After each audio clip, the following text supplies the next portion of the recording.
Hey everyone, today we're jumping into the massive, super complex, and honestly incredibly important world of development studies. Our mission here is to kind of create a map, a guide to help us all get our heads around some of the world's biggest challenges, everything from poverty to climate change. So let's get exploring. So the guide we're using for this whole thing is the third edition of The Companion to Development Studies. You should really think of this book as our map. It's built to give us a solid overview of all the key issues, the different theories, and the real-world debates that make up this field. And yeah, that gets us right to the heart of it. I mean, when we start talking about things like poverty or climate change or global inequality, where do you even start? That's the exact problem development studies tries to tackle. It's all about giving us the tools and the frameworks to start untangling these huge interconnected messes. To give you a feel for just how detailed this map is, get this. It's made up of 109 different chapters. Seriously, think of each chapter as a specific region on our map, zooming in on one little piece of this giant global puzzle. And you know, this isn't just any old map. The people who drew it are the best in the business. Every single one of those 109 chapters was written by a leading international expert in that specific area. So what you're getting is a truly global perspective on the challenges we're all facing. All right, so let's start our journey at square one. Before we can really map out the entire field, we've got to understand the name on the map itself, development. It sounds pretty straightforward, doesn't it? But the second you start to look closer, you realize it's one of the most debated words out there. What are we really talking about when we use the word development?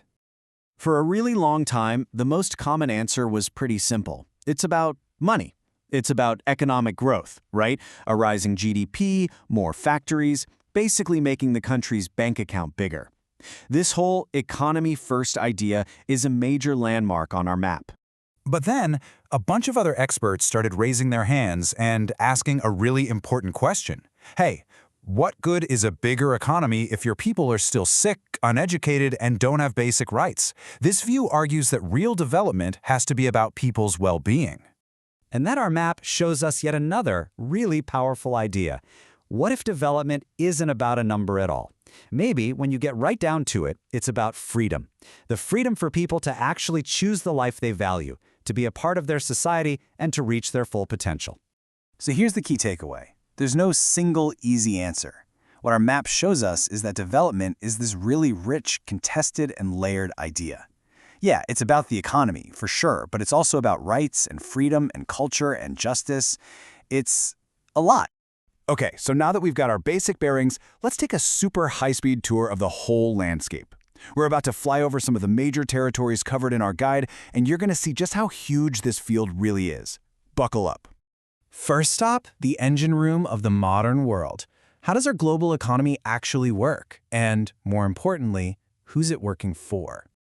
This part of the map really digs into how our global economy is put together. It looks at how jobs move from one country to another, it asks what responsibility huge corporations have to the people they employ, and it traces the incredible impact of migration on, well, on everyone. All right, now let's zoom in a bit. Let's go from that big, abstract global economy right down to the ground, to where people actually live. Because the challenges of development look totally different in a small village versus a sprawling megacity. And the range of topics here is just wild. We're talking about everything from food security and the huge debates around GMOs, all the way to how giant global cities can be these engines of incredible wealth, and, at the same time, extreme inequality. Next up, we've got a topic that, let's be honest, affects every single one of us on the planet. How does our constant search for progress affect the environment, and how does a changing environment affect us? This section of the map really forces us to wrestle with the biggest questions of our time. Not just climate change, but also the intense politics around who gets control of water. It even asks how we can put a value on the things nature gives us for free. You know, clean air, clean water, what experts call ecosystem services, so we can make smarter choices for the future. Okay, for our last stop on this whirlwind tour, we're zooming right in on the human dimension. We're talking about our societies, our health, and our conflicts. And here you really see the human heart of this whole field. It's where we ask the toughest questions, like, how does globalization affect women differently from men? What are the really deep, long-term impacts of a health crisis like HIV/AIDS?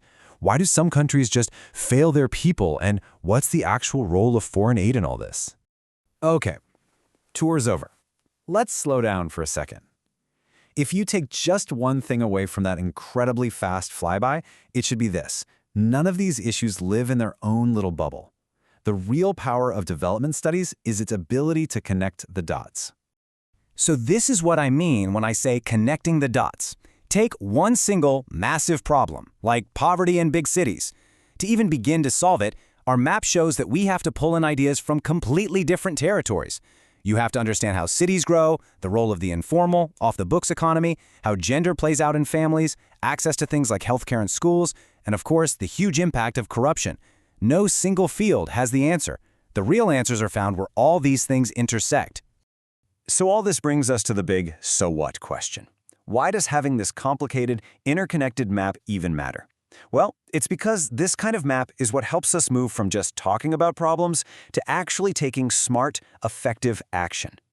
You know, the people who put our map together said it perfectly. A field like this and a guide like this one, it's not supposed to be the final word on anything. It's a gateway. It's a starting point for students, for policymakers, for activists, really for anyone who wants to dig in and understand the world a little more clearly.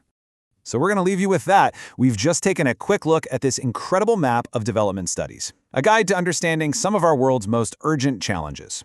So the only real question left is, now that you've seen the map, what part of this world are you going to go explore next?